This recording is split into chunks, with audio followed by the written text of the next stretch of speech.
মধ্যপ্রাচ্যের আকাশে আবারও ঘনিয়ে উঠেছে যুদ্ধের মেঘ। 2003 সালে ইরাক যুদ্ধের পর এই প্রথম পারস্য উপসাগর অঞ্চলে যুক্তরাষ্ট্রের এত বড় সামরিক সমাবেশ দেখা যাচ্ছে।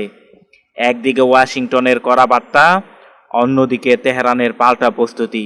এই দুই মিলে বিশ্বজুড়ে বাড়ছে উৎকণ্ঠা।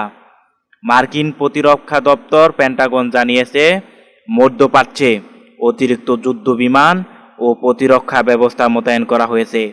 জর্ডান এবং সৌদি আরবের বিভিন্ন ঘাঁটিতে পাঠানো হয়েছে অত্যাধুনিক F-35, F-15 ও F-16 যুদ্ধ বিমান।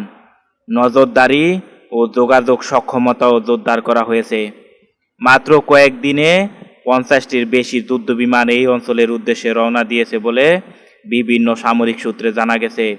পাশাপাশি শতাধিক বিশেষ ফ্লাইটে আনা হয়েছে গোলাবারুদ ও সরঞ্জাম। পারস্য উপসাগরে অবস্থান করছে মার্কিন বিমানবাহী 2 রণতরী। এই 2 রণতরীর সঙ্গে রয়েছে একাধিক ডেস্ট্রয়ার, যা ব্যালিস্টিক ক্ষেপণাস্ত্র প্রতিহত করতে সক্ষম। মার্কিন প্রেসিডেন্ট ডোনাল্ড ট্রাম্পকে জানানো হয়েছে, প্রয়োজনে দ্রুত সামরিক অভিযান শুরু করা সম্ভব, তবে এখনও চূড়ান্ত সিদ্ধান্ত নেওয়া হয়নি। হোয়াইট হাউসের সূত্র বলছে, সামরিক পদক্ষেপের পাশাপাশি কূটনীতিক বিকল্পও খোলা রাখা হয়েছে। এদিকে সতর্কতামূলক ব্যবস্থা হিসেবে সিরিয়াসহ কিছু অঞ্চল থেকে মার্কিন সেনা এবং কূটনৈতিক কর্মীদের সরিয়ে নেওয়া হচ্ছে। অন্যদিকে ইরানও শক্ত অবস্থানে রয়েছে। দেশটির সিভিল এভিয়েশন কর্তৃক নির্দিষ্ট এলাকায় আকাশ সীমা সাময়িকভাবে বন্ধ ঘোষণা করেছে। ক্ষেপণাস্ত্র মহড়ার কারণে জারি করা নোটেম পাইলটদের এই এলাকায় এড়িয়ে চলার নির্দেশনা দেওয়া হয়েছে।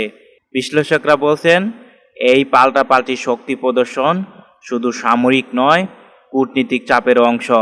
ভুল হিসাব বা ছোট কোনো ঘটনার জের ধরে বড় সংঘাত ছড়িয়ে পড়ার আশঙ্কা উড়িয়ে দেওয়া যাচ্ছে না। মধ্যপ্রাচ্যের এই উত্তেজনাপূর্ণ পরিস্থিতি এখন বিশ্ব রাজনীতির কেন্দ্রবিন্দুতে। চুক্তি টেবিলে ফেরার সুযোগ থাকবে নাকি বিশ্ব দেখবে নতুন আরেকটি বড় সংঘাত?